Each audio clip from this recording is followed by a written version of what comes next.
Salut à tous, ceci est un petit vlog tourné complètement à l'arrache pour vous parler pour une fois d'un sujet d'actualité. Mais voilà, je voulais quand même vous parler d'un truc dont en fait vous avez forcément déjà beaucoup entendu parler, à savoir ceci. Alors de quoi s'agit-il précisément? Donc il y a quelques semaines, chez Sotheby's à Londres, se vendait une œuvre iconique du street artiste Banksy, Girl with a Balloon, la petite fille au ballon, qui partait pour le prix fantastique de 850 000 livres, soit je crois environ 1,2 million d'euros. Et puis là tout d'un coup plot twist, sous les yeux vraiment éberlués de l'audience, des gens de Sotheby's, du staff, tout ce que vous voulez.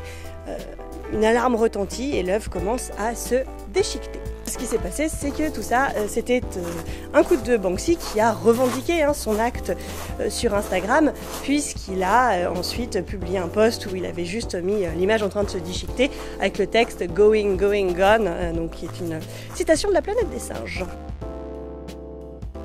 Donc Banksy, très sympathique, nous explique tout sur les réseaux sociaux, que c'est lui qui l'a fait, pourquoi il l'a fait, ce qui aurait dû se passer, puisqu'en fait l'œuvre devait se déchiqueter jusqu'au bout et finalement ça ne s'est pas produit. Et ce que je voulais commencer par dire, c'est que peu importe ce que vous pensez de Banksy, ce type est un génie.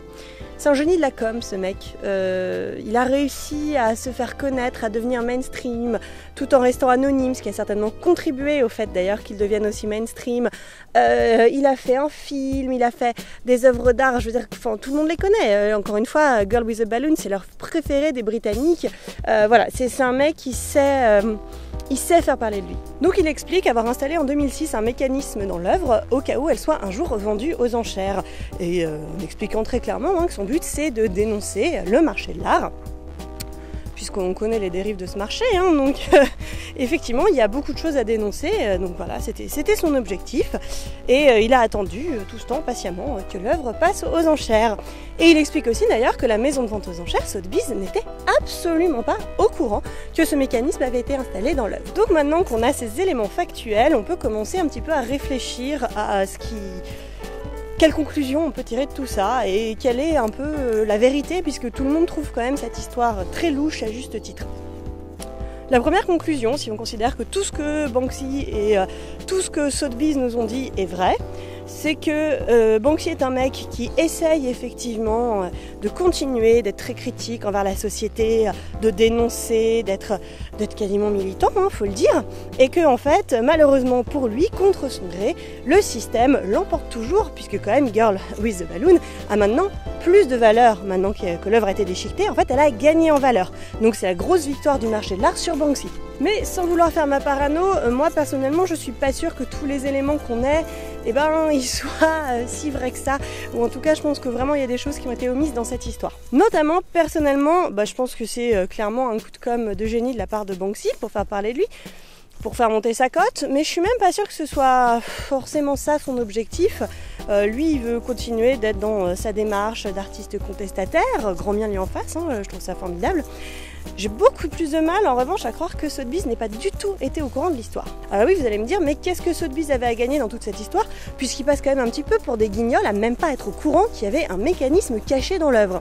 Alors là, c'est pareil, on peut voir ça juste comme un coup de com' de génie, puisque tout le monde maintenant quasiment est au courant que Sotheby's est une maison de vente aux enchères. Mais vous allez me dire, tout le monde le sait déjà ça, si vous êtes un petit peu familiarisé avec le milieu de l'art ou si vous avez déjà regardé mes vidéos. Les ventes aux enchères, c'est un duopole aux mains de Christie's et de Sotheby's. C'est quand même, ils n'ont pas besoin de se faire de la pub. Mais détrompez-vous, parce que pour avoir travaillé chez Sotheby's, au département marketing, c'est une préoccupation permanente pour eux. Je me souviens très bien d'une réunion où la grande discussion c'était comment faire pour être aussi mainstream que Christie's. À chaque fois que dans un film, on voit une vente aux enchères se dérouler, on entend parler de vente aux enchères, vous remarquerez, c'est toujours Christie's qui est montré. C'est la maison de vente iconique et dans l'esprit des gens, vente aux enchères, c'est Christie's. Il y a plein de gens qui n'ont jamais entendu parler de Sotheby's. Mais alors vous allez me dire, qu'est-ce qu'ils en ont à foutre fondamentalement? Si les gens amateurs du marché de l'art les connaissent, c'est l'essentiel. Je veux dire que les pecnos du coin n'aient jamais entendu parler de Sotheby's, a priori, ils s'en fichent. À nouveau, détrompez-vous, parce que ce qu'il faut savoir à propos des maisons de vente aux enchères, c'est que ce qui est difficile pour eux, c'est pas de trouver des acheteurs. parce que des gens qui ont des millions à dépenser dans des œuvres d'art, à vrai dire il y en a beaucoup, hein, surtout dans notre monde actuel, les très riches ça pullule. Ce qui est difficile par contre de trouver, ce sont des œuvres d'art intéressantes à vendre. Et donc le jour où la mamie elle trouve dans son grenier un Caravage qu'on pensait disparu et qui en fait était enterré sous une couche de poussière, et bien la première chose qu'elle va avoir en tête, la mamie, c'est la maison de vente dont elle a entendu parler. Donc a priori Christie's, puisque Christie's ils sont partout, alors que Sotheby's, elle connaît pas la mamie. Donc ça c'est un vrai problème pour une maison de vente. Ils veulent que dans la tête de la mamie, il y ait Sotheby's qui pop tout de suite, parce que comme ça c'est chez eux qu'elle va aller pour faire expertiser l'œuvre et éventuellement pour la faire vendre. Maintenant, si Sotheby's n'était effectivement pas au courant, je me fais beaucoup de soucis pour eux parce qu'il faut savoir qu'avant une vente aux enchères, quand même, c'est pas on sort l'œuvre de son emballage et puis on l'installe à un mur et venez lever vos petites pancartes pour faire vos enchères à 10 millions de boules. Non, il y a tout un travail avant, il y a une expertise déjà, donc il y a un expert artistique qui vient, qui va regarder l'œuvre sous toutes les coutures, qui va la mesurer, puis après on va la prendre en photo pour le catalogue, elle est manipulée l'œuvre. Enfin, alors ok, il a été malin, Banksy, il a mis un cadre assez imposant, assez massif autour. Donc je pense que peut-être qu'ils se sont dit, si l'œuvre est si lourde, c'est à cause du cadre. C'est un cadre avec un gros coffrage, avec des moulures, etc. C'est ça qui pèse. Mais même là, moi je suis pas sûre d'être d'accord avec cette explication. Parce qu'un mécanisme pareil qui s'en soit pas rendu compte, j'ai vraiment du mal à y croire. Et encore une fois, je veux pas faire ma complotiste, genre tout le monde est contre nous, mais ça me semble assez dingue qu'il n'ait rien remarqué. Et l'autre chose personnellement avec laquelle j'ai du mal, c'est que Banksy nous explique que ça fait depuis 2006 en gros que son machin est installé à l'intérieur de l'œuvre et qu'il attendait patiemment qu'elle passe aux enchères pour déclencher le mécanisme. Mais déjà à 2006 ça fait 12 ans.